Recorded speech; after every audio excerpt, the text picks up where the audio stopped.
থেকে আসছেন বা তারা যে ফ্যামিলির সেখান থেকে আপনি তাদেরকে ভিট করতে পারবেন কিনা বা তার সাথে আপনি কন্টিনিউ করতে পারবেন কিনা, এই প্রশ্নটা আপনার মনে কখনো আমি তো ওই চিন্তা কখনোই করিনি যে এরকম একটা সিচুয়েশনের সম্মুখীন আমার হওয়া লাগবে, আমার মানে মৃত্যুর মুখোমুখি বা এরকম মৃত্যুর হুমকি টাইপের কোনো সিচুয়েশন আমার লাইফে ক্রিয়েট হবে তার তার মাধ্যমে।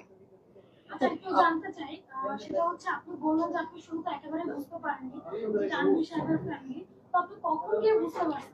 বুঝতে পারা না পারার তো কিছু নাই, আমি তো জানি যে এটা কার ফ্যামিলি বা কার ফ্যামিলি না, কিন্তু আমার মাথায় তো ওই জিনিসটা 24/7 তো একটা মেয়ের মাথায় জিনিসটা কাজ করবে না, করবে those who R after money আর মানে সুগার ড্যাডি হিসেবে তাকে চাবে, তাদের মাথায় কাজ করতে পারে, বাট আমি তো হ্যাঁ, আপনি বিয়ে ছাড়াই প্রেগন্যান্ট, আপনার ফ্যামিলি থেকে এখন কি বলছে, কি চাচ্ছে তারা? আপনার ফ্যামিলি তো বিষয়গুলো জানে। তার সাথে একটু যুক্ত করি, সেটা হচ্ছে আপনার কয় মাসে অন্তঃসত্ত্বা, মানে সেটা একটু বলুন। আমি 5 মাসের অন্তঃসত্ত্বা। আপনার ফ্যামিলি কি বলে? আমার ফ্যামিলি তো এতদিন জানতো না আমি 2 মাস ধরে, কজ আমি আমার ফ্যামিলিকে ভালোই ভয় পাই, মানে 2 মাস ধরে ইয়ে করে রাখছিলাম। ফ্যামিলি যখন জানতে পারলো তো তারাও চাচ্ছে যে সেটেলমেন্টে আসুক, এছাড়া মানে তারা বলতে গেলে আমার সাথে এক প্রকার রাগ করেই আছে। আচ্ছা, আপনার সাথে এখন সময়টা কোথায় গিয়ে কাটাতে, মানে তার নির্দিষ্ট জায়গা তো আছে, আপনার ফ্ল্যাটে না তার ফ্ল্যাটে, মানে নির্দিষ্ট এই কথাটা স্কিপ লাগে। জি বলেন, এটা মানে তার একটা টাস্ক না আছে যে এখানে যাইতে রেগুলার লাগে। আপনার বাসা কি কখনো গিয়েছে কিনা? হ্যাঁ এসেছে, আমার বাসায় এসেছে। কি পরিচয় দিয়েছিলেন আপনি তখন আপনার পরিবারের সাথে? আমার বাসায় যখন এসেছে আমি তখন কি পরিচয় দিয়েছিলাম? আমি তখন আমি তখন কোনো পরিচয়, কি পরিচয়, জাস্ট ফ্রেন্ডস, ফ্রেন্ড, নর্মাল। হ্যাঁ, সে বলেনি, কজ তাকে তো অনেকে চিনে না ওইভাবে। আপনার পরিবার চিনতো কিনা? না, আমার পরিবার তখন ছিল না বাসায়। একটা সময় যখন আর সে আমার বাসায় একবার দুইবারে এসেছে। সম্পর্ক কত দিনের আপনার? প্রায় 1 বছর।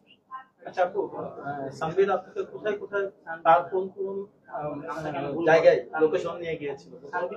ব্যক্তিগত কি কোন কোন জায়গায় যেতেন আপনি? আমি এই কথাটা স্কিপ করি। ওকে আপু, যেহেতু একটা বড় একটা ইন্টারভিউ বলবেন যে আপনার কাছে লোকেশন না, আমি এটা বলতে পারবো যে ইনসিডেন্টটা যেখানে হয়েছে ওই দিন রাতে, যেখান থেকে শুরু হয়েছে ওইটা বলে দেই। এটা হচ্ছে আই ব্লক জাপান স্ট্রিটের জেবিএস টাওয়ারে লিফটেড 30 ওইখানে ইনসিডেন্টটা হয়েছে, যেখানে বেসিক্যালি সে অন্য আরেকটা মেয়ে নিয়েছিল, যেটাকে আমরা ওয়ান নাইট স্ট্যান্ড বলি। তো ওইখান থেকেই বিষয়টা শুরু হয়।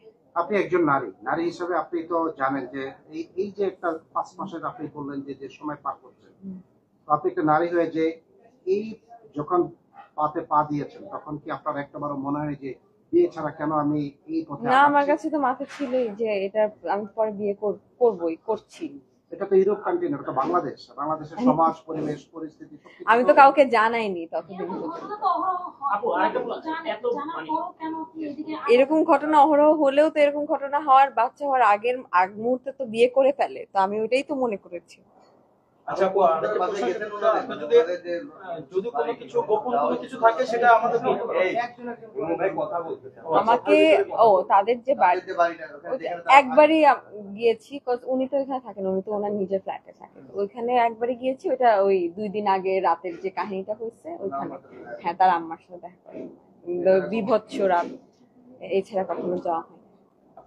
তখন যে আমাদের বক্তব্য দিল সেখানে এমন কোনো কিছু বাদ গিয়েছে যেটা তদন্তের সাথে আমাদের প্রয়োজন পড়তে পারে, আপনি যদি আরেকটু বলেন। না, আমি মনে করি এমন কোনো কিছু বাদ যায়নি যেটা তদন্তের স্বার্থে আপনাদের মানে মনে পড়তে পারে বা সামথিং লাইক দ্যাট। এখন লাস্টলি আমার একটাই কথা, আমাকে যাতে যথাযথ সম্মান দেওয়া হয় বা যথাযথ সেটেলমেন্টের যেটা পাওয়ার কথা, দ্যাটস ইট। এর বাইরে আপনি বলছিলেন যে আমাদের সাথে সমঝোতা করতে একটা মীমাংসা আসবে, বলছিলেন একটু। হ্যাঁ হ্যাঁ হ্যাঁ, সেটা দিয়েছে কতদিনের ভিতরে করবে, এরকম কোনো আশ্বাস দিয়েছে?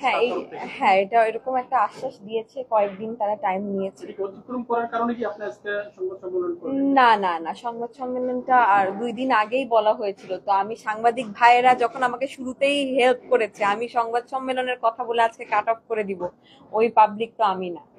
আজকের এই সংবাদ আসার কারণটা কি সমঝোতার প্রস্তাব দেওয়া? সংস্কারের মাধ্যমে নাকি আইনি পদক্ষেপে যাচ্ছেন আপনি? তাহলে না, কারণটা কি? আইনি পদক্ষেপ না। আইনি পদক্ষেপ গেলে তো আমি সংবাদ সম্মেলন না, আগে হচ্ছে আইনি পদক্ষেপ নিয়ে দেন সংবাদ সম্মেলনে বসতাম। সে তো বলেছে যে আগে আসার কারণটা কি?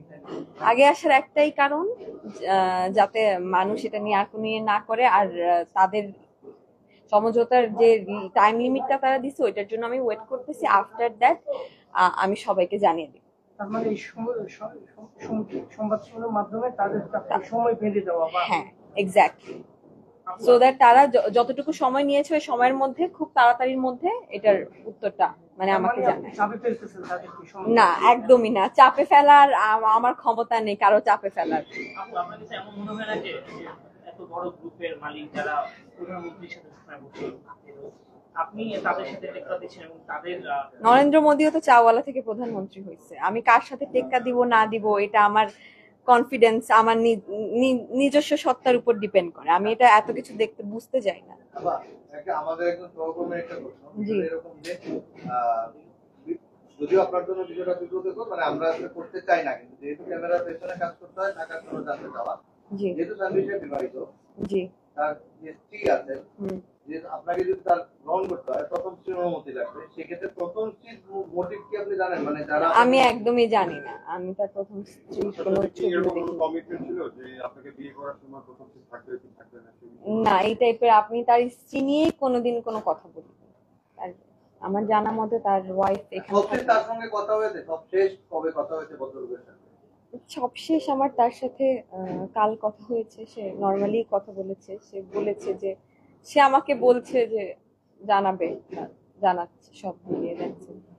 মধ্যস্থতাকারী কে তাহলে আপনাদের এটার মধ্যে এখন? তানভীর সাহেব এবং আপনার মাঝে মধ্যস্থতা কি তার মা, না ওই জীবন সাহেব, নাকি ওই যে আরেকজন ভদ্রলোক? জীবন ওই দুইজন তো ভদ্রলোক হতে পারে না ভাই, যে একটা মেয়ের গায়ে হাত তুলবে, চুল ধরে 13 তলা থেকে নিচ তলায় নামিয়ে দিবে আমি এইরকম অসুস্থ অবস্থায়। সরি, আমার তো দরকার ছিল ওই দুই ভদ্রলোকের নামে আইনগত ইয়ে না, বাট আমি তো নেইনি, তাদেরকে ছেড়ে দিয়েছি।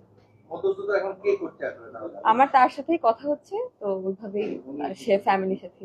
এক কথা যদি বলেন আপনি মধ্যস্থতা কি সমাধান চান?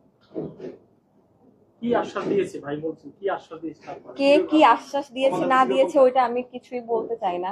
এটা তো আমি বুঝতে পারবো না। আমি একটা বলবো, দেখা যাবে আরেকটা, এটা নিয়ে মানুষ আরেকটা কথা বলবে। এটা যখন ইয়ে হবে আমি আপনাদের সবাইকে বলবো। সর্বশেষ দাবিটা সর্বশেষ দাবি আমার জিনিসটাকে লিগালাইজ করা, আমি যাতে মাথা উঁচু করে সমাজে বাঁচতে পারি, আর আমার সাথে যেটা হয়েছে এরকম যাতে আর নেক্সট টাইম কারোর সাথে না হয়। আর ওই দুই লোককে শাস্তি দেওয়া, যে দুই লোক আমার গায়ে হাত তুলেছিল। একটু বিষয় সেটা হচ্ছে, যদি আপনাকে টাকা দিয়ে যদি সমাধান করে দেয়, অবশ্যই না। হ্যাঁ, তাহলে কি আপনি রাজি হবেন কিনা? কারণ সে তো নিবে কিনা আপনি এটা হলেও কত টাকা? টাকার কোনো বিষয় আছে হলেও কত টাকা, আমি টাকা দিয়ে কোনো সমঝোতার মধ্যে আমি যাব না। আচ্ছা আপু, আপনার যে এই যে সম্পর্কটা, আপনার পরবর্তী পদক্ষেপ কি হবে? তারা তো না, আমরা তো একটা কথার মধ্যে দিয়ে যাচ্ছি, ওটা হোক, ওই টাইম লিমিটটা শেষ হোক, দেন আমি বলতে পারবো। এর আগে আমি বলতে পারছি না। যারা ফ্যামিলি আপু, আপনাদের সম্পর্কটা, এই সম্পর্কটাকে আপনি কিভাবে বৈধতা পরিচয় দিবেন? আপনার বৈধতা পরিচয় তো একটাই উপায়, বিয়ে করা। এটা ছাড়া তো আর কোনো সে যদি উপায় নেই। অস্বীকার করে, সেক্ষেত্রে তখন আপনি কি করবেন? আপনার কাছে প্রমাণ আছে? কোনো প্রমাণ কি আছে আপনার কাছে? কিসের প্রমাণ? তার সাথে মানে আপনার সম্পর্ক অস্বীকার করে? সম্পর্ক বা অস্বীকার করার তো কোনো এখানে কিছু নেই। আমার মনে হয় না সে করবে। পজিটিভ কোনো সমাধান না আসে, যেহেতু এখানে দ্বন্দ্ব চলছে, যদি পজিটিভ কোনো সমাধান না আসে, এটা আপনার, কারণ আপনার বাচ্চার পরিচয় দরকার। যদি পজিটিভ আর তারা যদি রাজি না হয়, তাইলে ওই অনুযায়ী আমি নেক্সট স্টেপ নিব। আমার যেটা তখন প্রপার মনে হবে আমি ওইটাই করব। আপনি কিভাবে প্রমাণ করবেন সেটা? এটা সিচুয়েশনের উপর ডিপেন্ড করে। Let's hope for the best. ভাইয়া, আর লাস্ট প্রশ্ন, আপনি কি মানে এর আগে কখনো কারোর সাথে সম্পর্ক বিয়ে হয়েছিল না ওনার সাথে? আমার এর আগে কখনো বিয়ে হয়নি। মানে সম্পর্ক সম্পর্ক এর সাথে তো সম্পর্ক ছিল। মানে এর আগে আর কোনো সম্পর্ক ছিল কিনা আপনার ফ্যামিলির সাথে যোগাযোগ আছে এখন বর্তমানে? থাকতে পারে, হয়তো থাকতে নাও পারে। আপনার কথা ও ফ্যামিলির সাথে জি যোগাযোগ আছে, কেন থাকবে না? আপনার ফ্যামিলি কে সাপোর্ট দিচ্ছে আপনাকে? ফ্যামিলির একজন কথা বলছে, একজন কথা বলছে না। তো ভাইয়ের সাথে কথা হচ্ছে এইরকম আর কি। আপনার অবশ্যই ফাইটটা কি- সবাই কেউ এরকম ভাবে সাপোর্ট দিচ্ছে না, আপনার ফাইটটা কি আপনি একাই করছেন? Not really.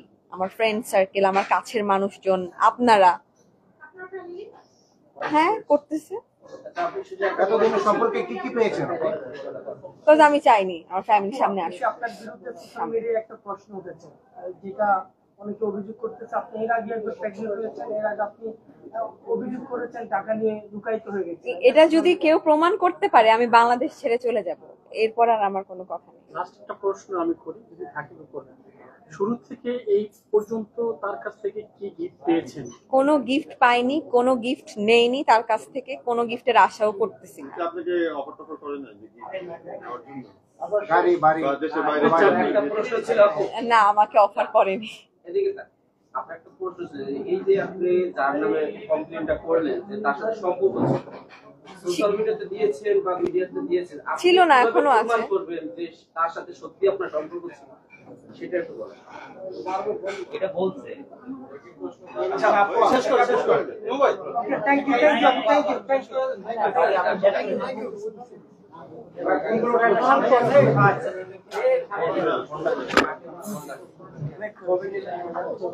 একটু আগেই তো দিলে। না, পরে এখন আচ্ছা আপনার নাম্বারটা ঠিক আছে এখন